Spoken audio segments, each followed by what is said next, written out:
News Dhaka.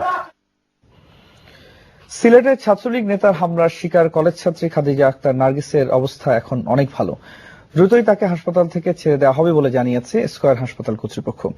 চিকিৎসকরা জানান খাদিজার বাম পাশটা এখনো অবশ হয়ে আছে। ফিজিওথেরাপি দিলে তা ধীরে ধীরে ঠিক হয়ে যাবে। খাদিজা যাতে দ্রুত সুস্থ হয়ে স্বাভাবিক জীবন যাপন করতে পারে সেজন্য সবার কাছে দোয়া চেয়েছেন। বিস্তারিত জানাচ্ছেন ফাহাদ মোহাম্মদ। সিলেটের ছাত্রলীগ নেতার হামলা শিকার কলেজ ছাত্রী খাদিজা আক্তার নার্গিসের শারীরিক অবস্থার সবশেষ অবস্থা জানাতে সংবাদ সম্মেলনের আয়োজন করেছিল স্কয়ার হাসপাতাল। এর আগে কয়েকবার সংবাদ সম্মেলন করা হলেও এবার খাদিজার শারীরিক অবস্থার খবর জানাতে খাদিজাকে উপস্থিত করা হয়েছিল সাংবাদিকদের সামনে। স্কয়ার হাসপাতাল কর্তৃপক্ষ জানায়, ঘটনার পর অপারেশন আর নিবিড় পরিচর্যার পর খাদিজা এখন অনেকটাই সুস্থ।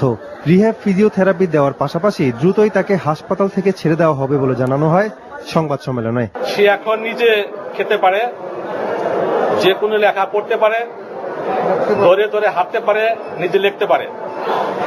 মেডিকেল বোর্ডের সিদ্ধান্ত অনুযায়ী যেহেতু তার ফিজিওথেরাপি দরকার, সেটা হলো রিহ্যাব ফিজিওথেরাপি, তার জন্য তাকে হসপিটাল থেকে ডিসচার্জ করা যেতে পারে এবং তাকে ভালো কোথাও রিহ্যাব ফিজিওথেরাপির জন্য পাঠানোর রিকমেন্ডেশন করা হয়েছে।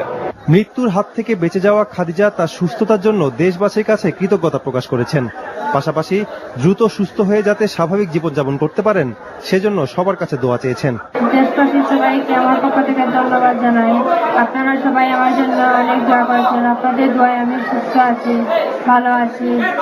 আপনারা আমার জন্য আরো দোয়া করবেন, আমি যাতে সম্পূর্ণ সুস্থ হই। গত ৩রা অক্টোবর সিলেট সরকারি মহিলা কলেজের ছাত্রী খাদিজা আক্তার নার্গিসকে কুপিয়ে আহত করে শাহজালাল বিজ্ঞান ও প্রযুক্তি বিশ্ববিদ্যালয়ের অর্থনীতি বিভাগের শেষ বর্ষের ছাত্র ও বিশ্ববিদ্যালয়ের ছাত্রলীগের সহসম্পাদক বদরুল আলম। Fahad Mohammad, NTV news, Dhaka. এবার ক্রিকেট। সাম্প্রতিক সময়ে বাংলাদেশের সাফল্যকে ঈর্ষণীয় বলে জানিয়েছেন শ্রীলঙ্কা ক্রিকেটের সাবেক দুই অধিনায়ক মাহেলা জয়াবর্ধনে ও কুমার সাঙ্গাকারা। বিদেশ ছাপিয়ে বাংলাদেশের নিজ মাটিতে জয়ের